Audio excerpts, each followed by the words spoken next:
Welcome to Burning Bright, a weekly podcast presenting poetry and prose from Passenger. They say it's 2023, and yet when I write checks, my pen still thinks it's 2022. Why is that? That's one thing. Another is that it's winter, at least where I live, and that means my joints are stiff, and whenever I go outside, I'm hypervigilant about those little patches of ice on the sidewalk, about trying not to fall and break something that'll take so much longer to heal than it would have when I was a kid. It's a new year. I want to think new, young thoughts. But my birthday's in early January. It's never too late to send a card, by the way. And so for me, the new year reminds me I'm a year older. On this edition of Burning Bright, 3 pieces from the 2018 Passenger Poetry Contest issue about our awareness of our aging brains and our aging bodies. Max Gibson said that this next poem reveals her magical thinking, which, she said, I probably should have outgrown, but it does capture the feeling that the spirits of loved ones lost are always close by. Here's her poem, Falling Bodies.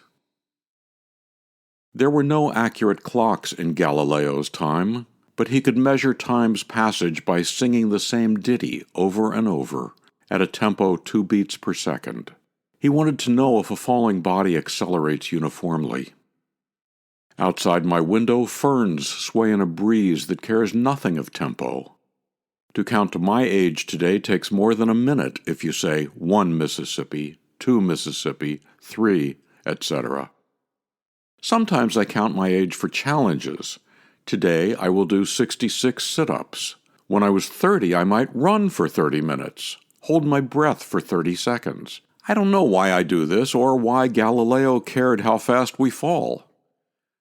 Today I counted how long it takes to fill my tea kettle with water and pretended when it was full I would live to be that age.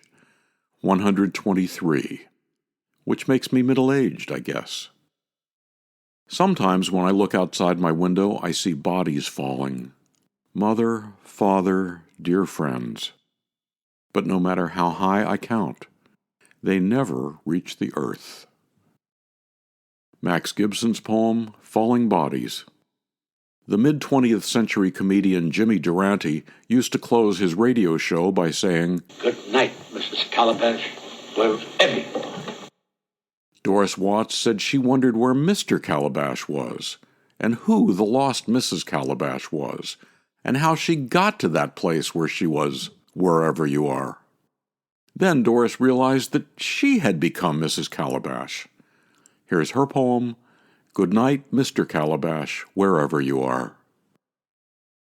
On the morning she lost her glasses, she emptied the shelves of linens, glassware, knickknacks, all of her books, moved the furniture to the front yard. She tore the carpets off the floors, hauling them all into the street, standing at last on bare concrete. She sold off any artwork and precious metals, including gold filling the dentist had removed last year, the gold locket that had belonged to her grandmother, and, of course, the wedding ring.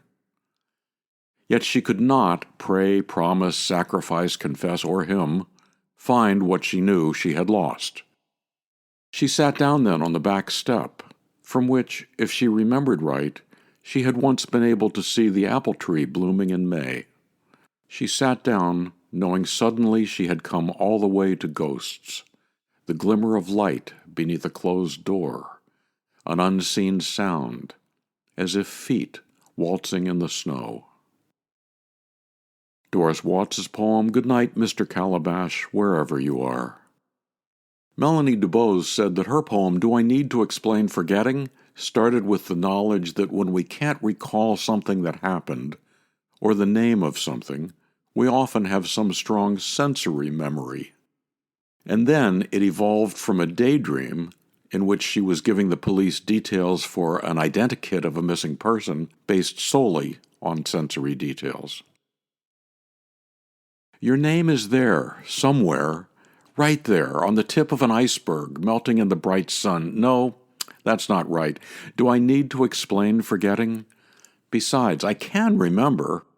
I remember the shape of your wrist, the gravity of your earlobes, the hollow of your throat, the softness of your hair falling on the inside of my thigh, your lips. Hypnotize me, and I will tell you your name. Do I need to explain forgetting? Melanie Dubose. To subscribe to or learn more about Passenger and its commitment to writers over 50, go to PassengerBooks.com. You can download Burning Bright from Spotify, Apple and Google Podcasts, and various other podcast apps. For Kendra, Mary, Christine, Roseanne, and the rest of the Passenger staff, I'm John Shore.